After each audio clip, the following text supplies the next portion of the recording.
week you've scored more points progressively every week. So what's been the biggest difference in your mind as far as the offense? Practice. And, early on, that we have to deal with, I don't know if you guys have to deal with that much in Dodge City, but here in Topeka we have, like, the hockey team, and there's field time. We've had, like, little gyms. Practicing in a gym is not great. It's not great at all. And practicing, there's no chance for us to practice outside, being that the weather was so bad with the snow and stuff. So I think lately you're starting to see the results of we're starting to get the results of the offense clicking because we are in the arena and able to practice. Timing with the quarterback and situations like that, and then the players just knowing where they're going to be out on the field and stuff like that. I mean, that's the biggest part. I think our practice are getting better. Teams and the receivers and quarterbacks are starting to get on the same page, and we're all new. I mean, there is nobody from last year. There's probably a couple players from last year to this year, but I mean, the offense is totally different to them. I'm asking more out of them, and the guys are picking it up. Interesting note, I talked to the owner earlier this week, Tim, and one of the things he said, he's been tempted a couple of times to bring Carlos Kelly out of retirement again. He goes, I've been tempted to do it. In practice, you'll see Kelly tossing the ball downfield. He can still do it at 39 years old. He's a high school coach here in Topeka. That hasn't happened. He has another Carlos at quarterback, but the point is, when you can't practice during the week and you're fighting for arena time, the end result is 0-5. Well, and you practice, to say practice makes perfect. I don't think that's true, but practice makes you better. There's no doubt about it. I mean, Allen Iverson may not like practice, but I can tell you what, it does make teams better because they get to work with communication. That's why when you see, it's not just the practice time for some of these teams, but it's the time after practice that they spend together. That's what makes the difference between a winning and a losing team. Take a break. When we come back, we'll meet the offense and defensive starters both ways. That's coming up next on your countdown to kickoff on Z98.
And we're back at the Kansas Expo Center alongside Ross Miller, Tim Bower. I knew you were going to do it once. I figured I was. That was it the last time. Alongside Tim Bower and Mike Philosoph, our countdown to kickoff.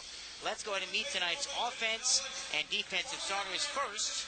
Dodge City's starting offense. Joshua Floyd, quarterback, Shawan University. Dominique Carson, running back, Sullivan State University. Brandon Vincent, wide receiver, Illinois State, Chicago Bear. Maurice Young, receiver, Tennessee State. Kendrick Eames, Millibrook High School, wide receiver. Tyler White, left guard, Newberry, South Carolina. Kyle McManus, center, Concordia St. Paul. Anthony Jackson, Arkansas State University.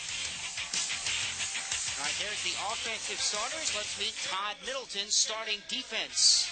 Mike Grace, defensive end, Washington State University. Jamar Sear, nose tackle, Highland Community College. Jared Bilbray, Northern Arizona University, defensive end. Walner Nut Leandre, linebacker from the University of Arkansas Razorbacks. Cashman Thomas, defensive back, West Texas A&M University. Dejon Love, hybrid corner, Upper Iowa University. Mark Sterling, free safety, CSU Pueblo. Paul Robinson, cornerback, Pittsburgh State University. There's your offense and defensive starters for tonight. We'll meet the Kansas Coyotes here in just a second. The captains at midfield, Michael Grace, Josh Floyd, shaking hands with the opposing side. As Dodge City coming in at 4-3, Kansas at 0-5. Let's listen in.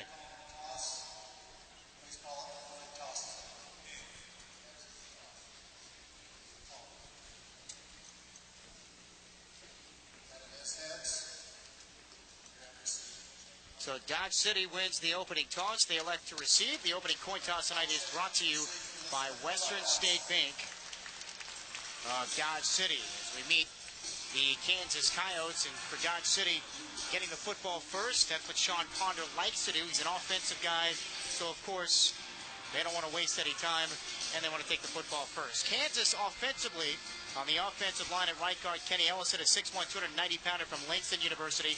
Tony Baca, 6'3", 205-pound, played his collegiate football at Fort Scott Community College. Cameron Neal, the left guard, 6'2", 295-pounder from Emporia State. We should also mention the tie there that Sean Ponder is a former quarterback at Emporia State. Starting wide receivers, Chris Davis with a cup of coffee with the Jets and Tennessee Titans, 6', 195-pounder from Wake Forest.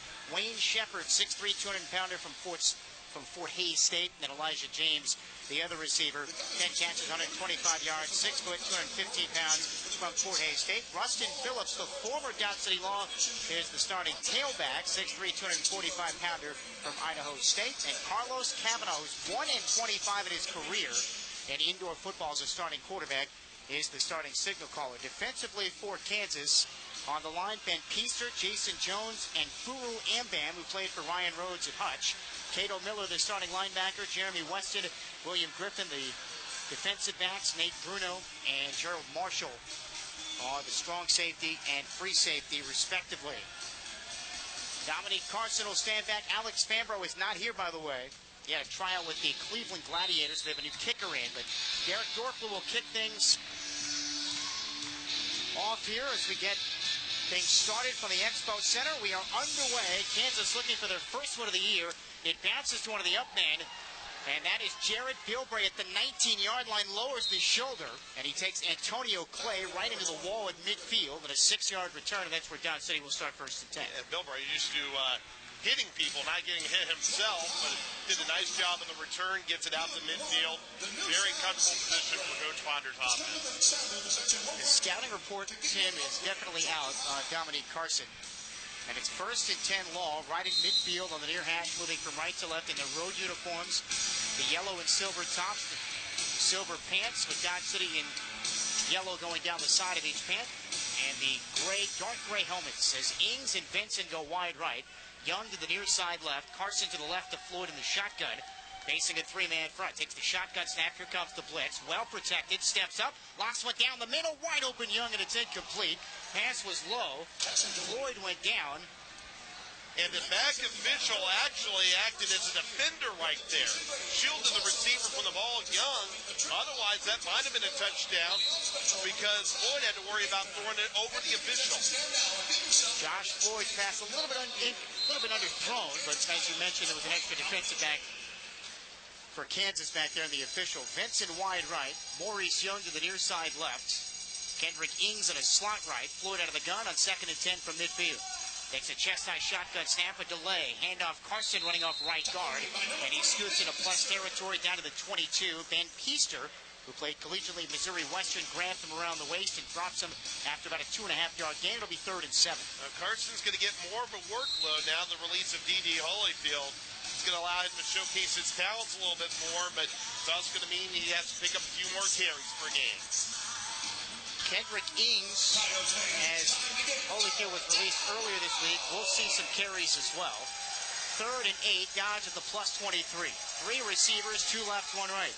They pick up the blitz, throws it right, and it's caught by Young at the 17 and immediately wrapped up on the far side of the field. Tackle is made by Jeff Coulter from Northwest Missouri State. They'll mark him at the 16-yard line, gain of 7, and it's 4th and a yard. And a complete timing pattern right there, but good job on their defense for the Coyotes, keeping the offensive player right in front of the first down marker. That means they have to try to make the 4th and short. Dodge City 4 of 14 on 4th down this year. 4th and a yard at the Coyote 16 on the far hash. 2 receivers left. Floyd takes a chest-high shotgun snap. Handoff Carson running left, has the first down, bouncing back to the right. Then he dives inside the 10. His knee is down. And he's upended by Coulter again. Back-to-back tackles at the 9-yard line. It's a gain of 7 and move the chains. That was sheer will right there by the offensive line, and a great job off that left end. You know, you really know you have a good running team when the other team expects run and can still convert a 4th and short. For Dodge City, their 5th 4th down conversion of the year. Carson is averaging 4 yards a tote. The product from Sul Ross State, who in one game scored 8 touchdowns in a college football game. 2 receivers go right on 1st and goal at the 9. Floyd is under center, deep in a one-back set. Is Dominique Carson bobbling the snap, option read, and nowhere to go. Van Peester read it perfectly, got 8 from a bobbled snap, and Floyd is dropped back at the 12, a loss of 3. And Peester's done a nice job on this team defensively as well. He's also forced a couple of fumbles this year. Great job by Floyd. Just take the sack, lose just a couple yards, get yourself up for 2nd down. Van Peester, who grew up in St. Joe's, that's of course where the Kansas City Chiefs hold their spring training camp, and huge Kansas City Chiefs fan. You mentioned the 2 fumbles, he's forced a couple, 19 tackles, 4.5 for loss. 2nd and goal, Dodge at the Kansas 12. 3 receivers right. Floyd takes a chest-high shotgun snap. Under pressure and sacked. Peester at the 21-yard line, coming off the edge, and there was no chance. It's a loss of 9. Well, the offensive line having a difficulty right now picking up on Peester, and that is the guy they have to identify, making sure that he doesn't rush around the end to get to the quarterback. I mean, we have a good quarterback here in Floyd, but he has to have the ability to get some time. Dodge City on the year, Tim, is now allowed 19 sacks, one of the higher totals in the league. It's 3rd and goal, the Kansas 21, opening possession, 10:38 to go, no score. So 3rd and goal. They've lost 13 yards on 2 plays. And now Sean Ponder's going to have to burn the timeout. And he's got to be very frustrated with the way things have started here in the opening quarter. 10:30 to play. Frame number 1. No score on Z98.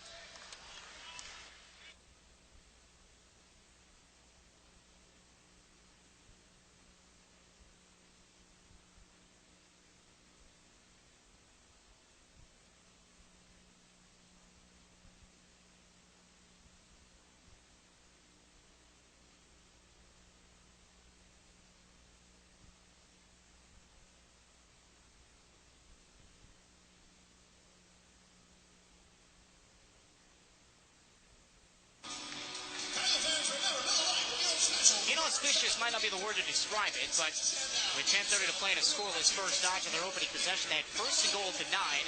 It's now 3rd and goal from the Kansas 22. There's some holes in this defense for Kansas. They allow 59 points per game. A lot of that was inflated early on in the year because of all the points that they gave up early on. But you know, I think they've definitely improved, and the offensive line's got to be able to match this intensity from the defense.